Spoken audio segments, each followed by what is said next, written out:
All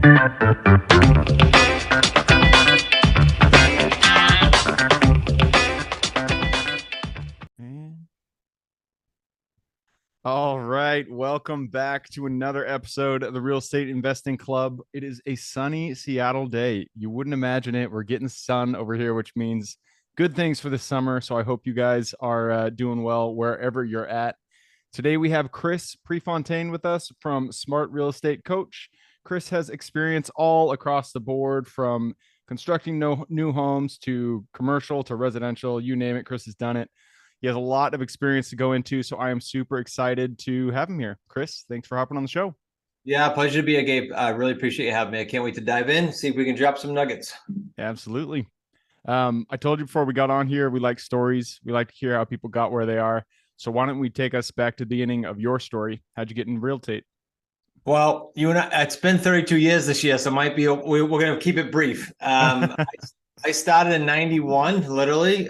Started building homes. Had no experience. Started building homes with no money. I was in my 20s, so I was naive. I thought that's what you can do. I heard it on a tape. I said I could do that. I built a pretty decent business. We built hundreds of homes that way. And then I bought a realty executives franchise in the mid 90s with one intention: sell it. I sold it in 2000 to Coldwell Banker. And then I worked on my own deals from that point and coached people throughout the United States and Canada from that point till the crash of 08. Mm-hmm. So the crash of 08 was really the story, if you will, because the crash of 08 beat me up financially, mentally, and every other way. But in hindsight, it's the best thing to happen, because it then caused me to get back in the business. But I said, okay, I got no money. My credit's beat up. It's in the toilet. What do I do? And that was buy homes without using banks, without using cash, not caring about my credit because it was non-existent. And that's what literally birthed the company. And so now look back in hindsight, we have a family business, myself, my son, my son-in-law, my daughter, my wife. It's grown to about 25 people. We do deals ourselves still all throughout New England, but we also help students East Coast to West Coast and a little bit in Canada do deals the same exact way. No banks, no cash, no credit. And doing that, again, all across the country and into Canada. So that's a fast forward of 32 years in about 3 minutes. I love it. And, you know, I never wish hard times upon people, but we've had other people who went through the 2008 crash and really got kicked in the teeth. They all came out better with more refined strategies at real estate. It sounds like you're the same. You came out, you're really good at creative financing, which is one of the things that I love talking about here on the show, because if you only are looking through the lens of financing your deals with banks, that you're just limiting yourself tremendously through the deals and the return that you're going to get on those deals. So I'm super excited to dive into the nitty gritty of this. I know that you guys you're big on creative financing. You're big on creative deal structuring. Why don't you take us into your system, how you guys run your deals, and what is your favorite way to close deals without, you know, if a person's in a situation where they don't have good credit, they don't have a lot of money to put into deals, you know, taking that perspective. Yeah, and if sometimes you want me to peel back, let me know. So all our deals, just to tell you where they come from, all our deals come from where most people listening probably get it. They come from expired listings.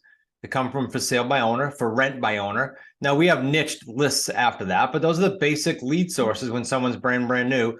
And then we typically will have a virtual assistant call on those, not us. Now, if you're brand new and you go, hey, I got to hit the phones budget-wise or whatever, I can't afford a virtual assistant, a VA. Okay.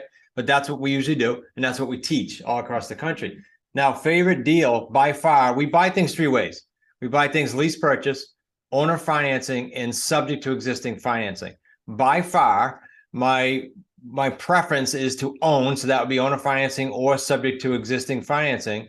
But if I was to break those down, you said pick one, I would pick the owner financing, because we speak with the niched list within owner financing, and that is free and clear. Okay. So the building I'm standing in right now, I own.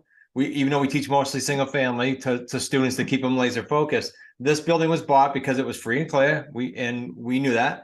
And we bought on a 20-year owner financing deal. And when we buy owner financing, Gabe, we buy with principal only monthly payments. That is an enormous recession hedge. It is an enormous profit generator. Principal only monthly payments with sellers. That's why I prefer it, because I'll give you some metrics and I'll throw it back to you. If you're doing an owner financing deal and it's about 200 grand or higher, most people listening go, okay, that's my market. And you can structure at least a 48-month deal, not difficult to do. And you can structure monthly principal payments of $950, we'll call it 1,000 for a round number a month. You just created, with our 3 payday system, you just created 6 figures in the course of that deal, not overnight, 4 years in that case, every single time. Well, that's pretty cool. Not many people need like 30 of those in a year, right? To have a great experience. That's why I love it. Yeah, and I mean, so many times we've said this on the podcast that it takes far fewer deals than you think to get to the financial number that a lot of people have in their mind. It doesn't take 1,000 units or 10 self-storage facilities or whatever asset you're going after. It doesn't take a ton of them. It only takes a few to get to where you want. So I love to hear that. It's interesting that you guys do principal only. I am huge on seller financing. In fact, most of my portfolio was bought with seller financing, but it's always, interest only or principal and interest. We're really trying lease to own now, or lease option, I mean. But principal only is something that I have attempted in the past, but generally I get a lot of pushback. It might be because, we're on the commercial side, so I'm talking to business owners. But what's been your feedback in terms of the reception from the seller's perspective on, having a principal only offer? Yeah, good question. Very good question on a few fronts. And I'll peel back a few things. One is, you are 100% correct. I'm tracking with you with respect to the bigger properties. Owner financing is very prevalent, but usually got to mix in some interest. So let me give you an example. I think examples are always better. This building, this gentleman was one of the largest landowners on the island. We live on a 3-town island, and he was into math. And he happened to get my book, but that's just because I kind of conveniently placed it there before I was going to meet him. But he said to me, okay, here's my price. I want 550 and I want 3% interest amortized over 30 and the balloon in 20. That's what he gave me. Okay. So the barrier of owner financing was already broken. He wanted it for trust and estate planning and taxes. I said, well, we buy principal only. And you might think I had asparagus growing out of my forehead. Like he thought I was nuts because he was in real estate. Yeah. So I said, all right, Alan, it was in this office where I'm standing. It was his office. And I said, okay, I'll tell you what we'll do. And this is a hybrid that I love. I said, I will pay principal only for the first, I think we did 18 months or 20 months, whatever it was. And then at that point, we'll amortize it out. And I got him down to like not much, but 5.2, I think. It made my number work. And then, so he was happy and I was happy. That literally took a 10-minute conversation. However, on most residential, I'm looking to solve something that they can't, or they would have already done it, right? Yep. And that is, I want top dollar, or I got a tax issue, or I got a state planning issue, something like that. And we usually, not usually, like 99% of the time in residential, we do it with no problem at all. But you're right. There's sometimes you got to do a hybrid. Yep. That makes sense. So you've also mentioned subject to and lease to own. Mm-hmm. Subject to, I've found, that's another thing that I have attempted in the past. I haven't closed one successfully. Again, it might be because of the loans that are attached to commercial properties, but subject to I found really difficult to actually execute because banks have that, due on sale clause. So you attempt the subject to, and the bank says, all right, now you got to pay all the amount. Do you guys generally run into that issue? Is there a way around it? What do you think about that? Yeah, most asked question right there. So, all right. So let me just say this for the listeners. Subject to existing financing right now is beautiful because we are grabbing properties at 2.25, 2.75, 3.25% interest rates left over from before the change, right? Now, as far as the due on sale, I always want to make sure that I put a big fat disclosure across the board and say, I'm not an attorney. I'm just going to tell you how we do it. How we've been advised to do them for years and years and years is a couple ways. One is we place the property title in a trust. And if it's your house, Gabe, I would put it in 123 Jump Street is your house and you're leaving or you're behind, or you just need out. We're going to put that in 123 Jump Street, Peterson Family Trust. Why are we doing that? It's not a fail safe. It's another layer of anonymity. Why? Because in 80, I think it was like 82, I might be off a year, the Garment St. Germain Act was put in place that said if you do estate planning, I'm summarizing non-attorney, if you do estate planning, you can transfer it and won't trigger due on sale. So we place it in that naming mechanism, and we also place it in a trust. We recently had to go back and get a property to help a student, and it was in a trust, and all we had to do is change a beneficial interest and get signed off by the student. So there's so many things the attorneys can do behind the scenes to help you navigate that. But this is important. You've got to deal with an attorney that does subject twos. Yeah. Because absent that, you will have a nightmare and a headache. So our attorney does them in 32 states. That took us a long time to find her. So that therefore I'm not concerned ever about that. And if they are concerned, one more technique is, and we could talk about more, but time wise, is we put it in a land contract or a contract for deed, which means if you're not familiar, it sits for the listeners, it sits in an escrow. It doesn't get recorded.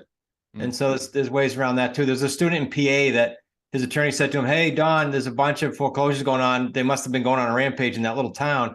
He said, "Just do a contract for deed and we don't have to worry about it." That was an attorney saying that to him. So other ways around it. You shouldn't worry about it. Yep, that makes sense. Yeah, and actually the next one that I was going to ask is the lease option, the contract for deed. I think those are the same. That's the same concept that I've always referred to it as a lease option. That's the same thing as a contract for deed, correct? Okay, sort of how it behaves. The difference is when you do a contract for deed, it's like you at least how our accountant treats it. It's just like you bought it in every way, except for the deed does not get recorded. You got to cloud titles to protect your So interest. it is different. Yeah. Yeah, because the lease purchase, unfortunately, you get zero accounting benefits. You're getting taxed the highest rate when you cash that out, unfortunately. But they're a good vehicle for new people because they cost. We have a $10 deposit built into all these purchase agreements, $10. And you talk about the 3 paydays we create, you're talking about 40, 50, 60, some of them a couple $100,000 per deal. Yeah. Well, the reason I like lease options, especially on the commercial side, is the number is presented as a rental rate versus an interest rate, and so people get so caught up on interest rates. If it's not the interest rate that they want, even if it's the number they want, if it's not the interest rate they want, they'll push back very, very hard.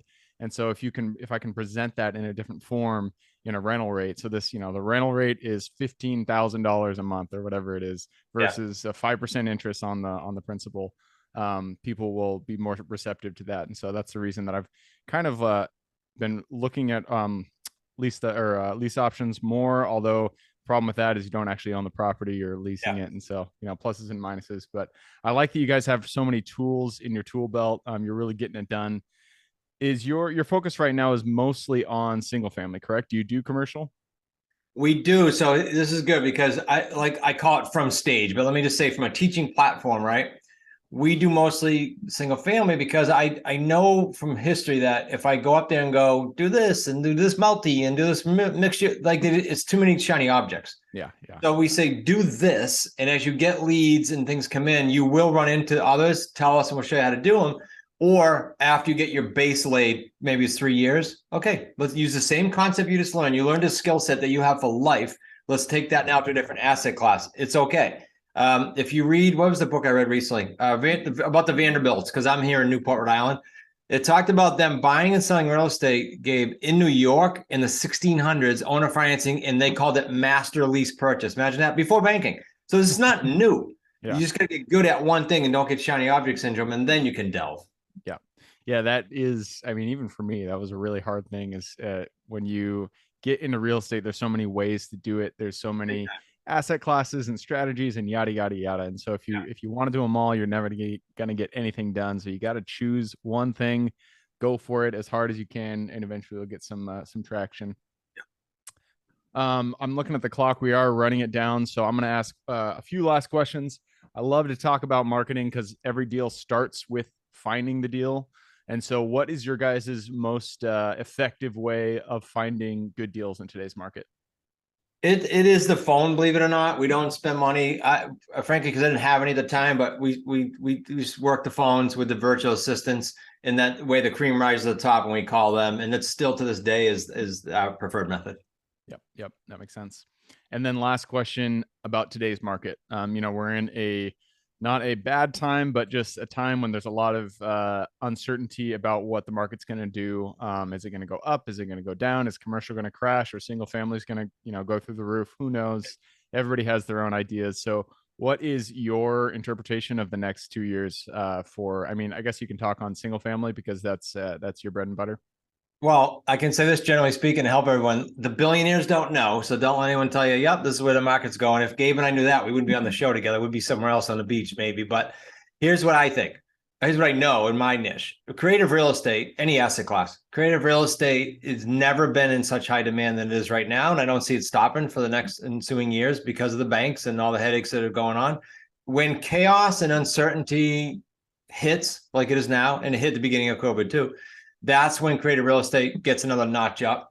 So I don't see that changing over the next several years. Plus, we got an election behind that. So I just don't see it changing, in my personal opinion. Here's the fact, though. People in real estate too many times go, I'm going to wait till this, I'm going to wait till that, I'm going to wait till it bottoms out. In creative real estate, you don't have to. In creative real estate, you say, how can I pivot this month? How can I pivot next month? And so on and so forth. Not, do I wait to do a certain deal? No, you keep doing deals. You just understand how to pivot and work those deals. That makes sense?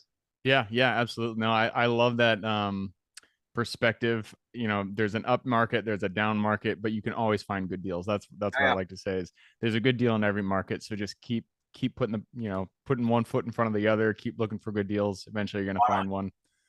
All right, so that wraps up the first portion of the podcast. It's time to jump into the quick question round. Are you ready? Sure, Raise, I'm going to be. Let's do it. Starts with books or any form of education. I need two recommendations, one for general life wisdom, one for real estate. Real estate. I always go back to the behind the gold notches. I think it is that the McDonald's story that they did the movie on because it's business, personal struggle, it's everything. And then real estate. I'm sorry, non-real estate. The book I read recently. If you ask me this every 3 months, it'll change. Is Your Next Five Moves by Patrick Bet David. Just an awesome book. If you're talking about just business in general. Yeah, no, I haven't heard of that one. That's the first time it's been recommended, so I'll check it out. The next question is for your younger self. So let's go back to the Chris pre 2008 crash. Let's, back in 1991 when he was doing his first new construction deal, go back to him, look him in the eye, give him one piece of advice moving forward. Find someone that's where you want to be and put the blinders on and follow them for 3 to 7 years. Plain and simple. You can't screw that up. If you do that, it's harder to do. Nice. No, absolutely. And we always talk about mentors here. It's the fastest way to get good results in real estate is find somebody to learn from and emulate. So love these that you said that. And that moves us to the third question or fourth. I don't know what number we're on, but the next question is about your positions in your business. We live and die by the people we work with. So what are the first three positions you hired for? And would you do it differently if you did it again today? Not the people, but the positions.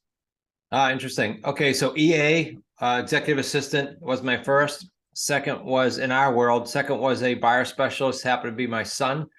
I honestly don't remember who the third was. I don't order wise, but I would tell you this to answer your second piece of that. If you plopped me today in any market across the country, I would hire an executive assistant first for sure. And so I'm not doing anything but what I'm supposed to be doing and generating deals. Yep. I'm pretty much every single person says VAEA. That will be in the first three things that they hired, the first three people that they hired. And I would 100% recommend that if you're just starting out today.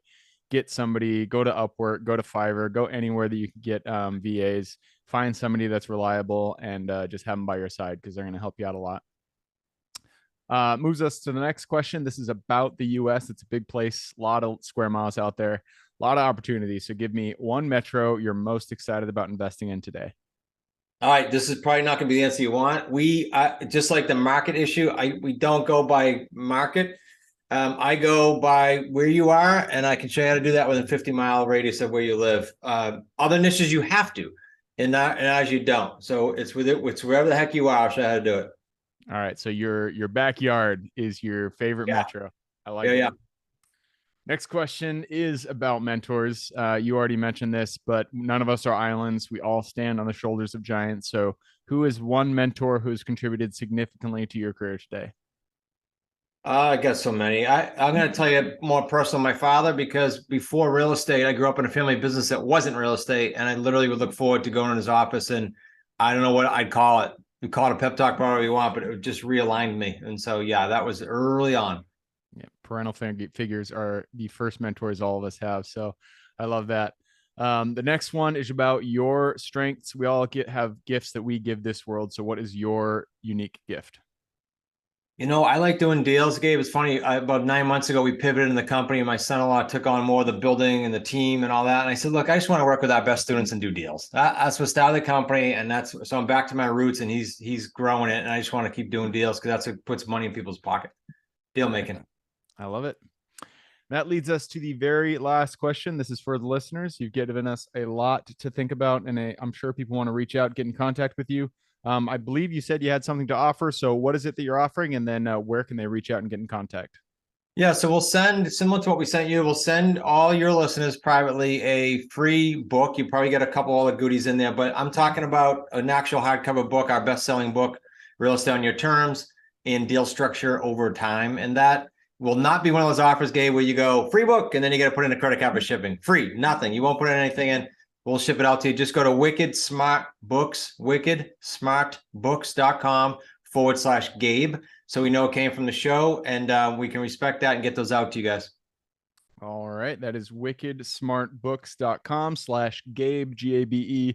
I will put that link in the show notes. So if y'all want to get that goodie, go ahead and click the little more in the description. It'll pull down the full description, and in there you can find that link. And thank you again for sending that to me. I received those books. They looked great. I haven't, I was telling Chris before the podcast, I haven't cracked it open yet because we're expecting our first kid next month. And so we had our what do you call it? Baby shower this weekend. And it's just been crazy. So, but the books looked fantastic. I'm sure there's tons of goodies in there. So if you guys want that, click on the more in the description. Again, it'll pull down that full description. In there you can find Chris's link. All right, man. Well, that wraps it up. Thank you very much for hopping on the show. Thank you. Appreciate it. Absolutely. For everybody who's here with us today, thank you guys for showing up. You are the reason we do this. So if you guys have any questions whatsoever, reach out to me, Gabe, at therealestateinvestingclub.com. And if you guys want to support the show, all we ask is you give us a like, subscribe, share, all that jazz. Other than that, I hope you guys have an absolutely fantastic week. Keep rocking real estate, and I look forward to seeing you on the next episode.